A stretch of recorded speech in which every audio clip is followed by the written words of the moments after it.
Di ko alam kung bakit ko pa ginagawa to. Sa dami-dami ng gagawin ko, ba't nagblog na ako ngayon?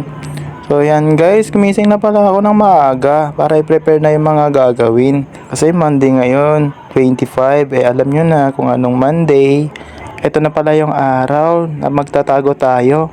Dami nating inaanak at mga pamangkin na susugod dito sa bahay. Tapos dito guys, hinalikan ko muna si kopi ko.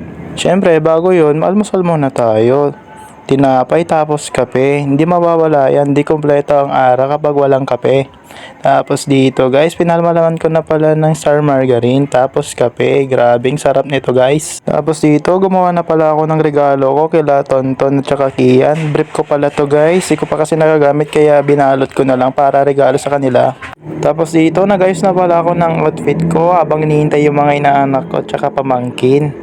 Siguradong ma-hold up na naman ako nito. Tapos guys, nagpapalit na pala ako ng pera na tagti 20 na 2,000. Tapos dito guys, sinayos ko na nga yung tagti 20. Naglagay na din ako sa sobre ko. Tapos sa mga ibibigay ko sa pamamangkin ko. Tapos dito guys, naghihintay na nga ako ng susugod dito sa bahay pero wala pa sila. Tapos dito guys, naghihintay na pala ako kung sinong susugod dito sa bahay. Dahil wala pa sila, nagtamang chill lang muna ako. Naayos ko muna yung camera para maayos ko. Tapos yan, tamang tingin lang sa kalsada. Pambira, wala pa sila. Mas maaga pa ata akong gumising kaysa sa kanila. Nadaig ko pa ata sila guys. Dito guys, nag-iisip na ako. Why not kaya punta na lang din ako sa labas para magmano, para magkapera pa ako. Charot. Tapos dito guys, ang tagal-tagal nila. Grabe, naboboring na ako. Tapos dito guys, tingin na ako ng tingin kung saan-saan kasi naboboring na talaga ako. Tapos dito guys, andito na pala yung mga pamangkin ko. Una yung mga pamangkin kong binigyan ko ng aguinaldo. Tapos dito guys, pansin nyo, nag-bless na sila. Grabe kung mag-bless ang mga to, parang nawawalan na ng pera. So ayan guys, grabe kayo guys ha. Tapos dito guys, ilabas ko na nga yung Magic 20. Girl, bigyan ko na kayo, tagti 20 lang ha. 20 lang kasi walang budget si Ninong, walang budget si Uncle. Grabe naman kayo guys. Buti sana kung napupulot ang pera, pero dahil nga Christmas daw, sige, bigyan ko na kayo ng tagti 20 pesos. Tapos dito guys, sinabi sa kanila, kung mayaman lang ako, hindi lang yan marireceive nyo. Tagwa 1,000 sana kayo, tapos kapag di nyo naubos yung 1,000, bumalik pa rin kayo sa akin. Bibigyan ko kayo ng tag 1,000,000. Dahil nga wala pa tayong pera masyado, kaya yan muna, tiis-tiis muna kayo guys. Alam nyo guys, yung panahon namin, malaki na yung 20 pesos, pero ngayon parang wala nang bibili yung 20 pesos. Tapos guys, nagreklamo pa sila, tig 20 lang binigay ni Uncle. Grabe ka naman Uncle, kuripot mo talaga. Di ako kuripot, pero nagtitipid lang talaga ako, mga pamangkin. Tapos dito guys, ito na pala yung natira sa pera ko. Naghihintay pa ako kung sino pupunta dito sa bahay. Tapos dito guys, lumabas na ako kasi may nagtatawag sa pangalan ko. Yun pala, dito na pala yung anak ko, si Kwaling. Dito na pala si Little Kwaling, Santi Kwaling. Yun, pinag-bless ko na nga guys, kumakain pa ng apple.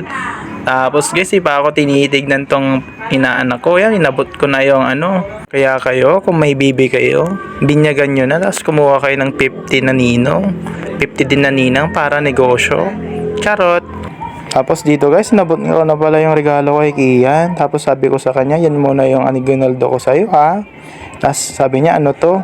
Buksan mo Pinakamamahal ko yan na gamit. Pambira, nagulat siya guys. Di niya akalain na meron siyang bagong brief ngayon, 2023. Tapos andito pala yung pamangkin kong si Reds. Walang tong ninong pero nagkapera guys. Tignan niyo naman yung pera niya daw. Nagmamayabang pa sa amin guys. Meron daw siyang 2 20 at saka 1 20. Grabe.